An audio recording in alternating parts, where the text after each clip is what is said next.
បាទសួស្តីអ្នកនរគ្នាថ្ងៃនេះយើងមានមេរៀនថ្មីតាក់ទងជាមួយនឹងធ្វើ Gmail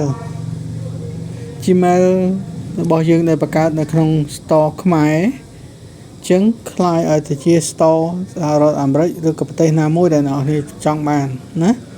ពីព្រោះឧបមាថាបើអ្នកនរគ្នាយក Gmail ហ្នឹងទៅធ្វើជា Store របស់អាមេរិកអ្នកនរគ្នាអាច download ដូចជា TikTok ឬ app មួយចំនួនរបស់អាមេរិកដែល store នៅក្នុងស្រុកខ្មែរយើងអត់មានអញ្ចឹងណាបាទអញ្ចឹងដើម្បីធ្វើបានអ្នកនរគ្នាដំបូងត្រូវចូលទៅក្នុង Play Store បាទអ្នកគ្នាចូលហើយចេញបែបនេះឲ្យវាផ្សាយពាណិជ្ជកម្មអីទេ save offer មិនបាច់ទេចុចលើ profile របស់អ្នកនរគ្នាអូសចុះក្រោមអ្នកគ្នារកពាក្យថា payment and subscribe បាទមកដល់កន្លែងនេះអ្នកនរគ្នាចុចលើពាក្យថា payment method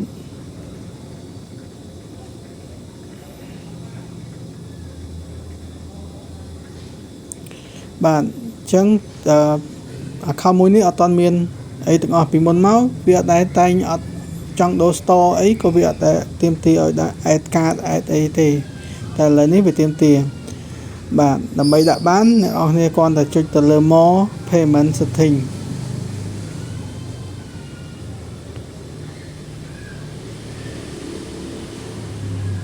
បាទអ្នកនរគ្នាចុចលើ option 3នេះមកអ្នកនរគ្នានឹងឃើញពាក្យថា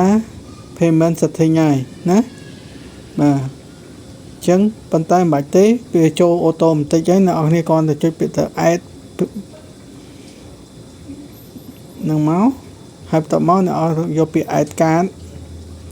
អ្នកគ្នាវាយកាតសព្វនិមិត្តរបស់អ្នកគ្នាក៏បានកាតអីក៏បានដែរវាយចូលទៅ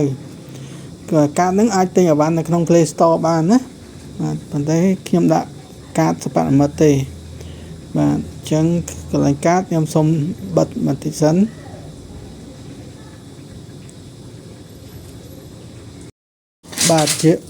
បាទជាបន្តពីអ្នកនរគ្នា add កាតរួចហើយអ្នកនរគ្នារើសប្រទេសមកប្រទេសដែលអ្នកចង់បានគឺ US ណាដាក់អាស័យដ្ឋាន US មកខាងក្រោម optional មិនដាក់ទេដាក់ city ដាក់ state ហើយដាក់ zip code ហើយ save បាទអូខេ save បានហើយបាទណាកន្លែង remove ក៏ remove កន្លែងហ្នឹងដែរឃើញណាបាទអញ្ចឹងអូខេបានហើយបន្ទាប់ពីនឹងបានហើយ add card បានហើយអ្នកនរគ្នាតម្លាក់ចុះក្រោមអ្នកនរគ្នាមក Play Store វិញបាទកន្លែង Play Store យើងចូលទៅក្នុង setting នឹងដែរចូលកន្លែង setting ចូលកន្លែង general ចូលកន្លែង account detail and payment តបមកអ្នកនរគ្នាឃើញ text store United States ឈ្មោះរបស់ខ្ញុំហើយ text បាទអញ្ចឹង store នេះជា store អាមេរិកហើយអញ្ចឹងនៅពេលអ្នកនរគ្នាចង់មើល TikTok អូខេ TikTok នេះ TikTok អាមេរិកហើយនេះឃើញទេ down app របស់អាមេរិកផ្ទាល់ហ្មងបាទ TikTok អាមេរិកផ្ទាល់ហ្មងណាអញ្ចឹងសង្ឃឹមអ្នកនរគ្នាចេះរបៀបដូរ store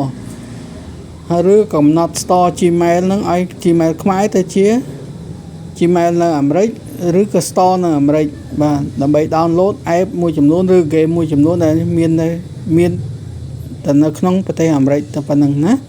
គឹមអ្នកនរគ្នាចេះត្រឹមប៉ុណ្្នឹងមេរៀនខ្លីទេមេរៀនហ្នឹងបាទបាយ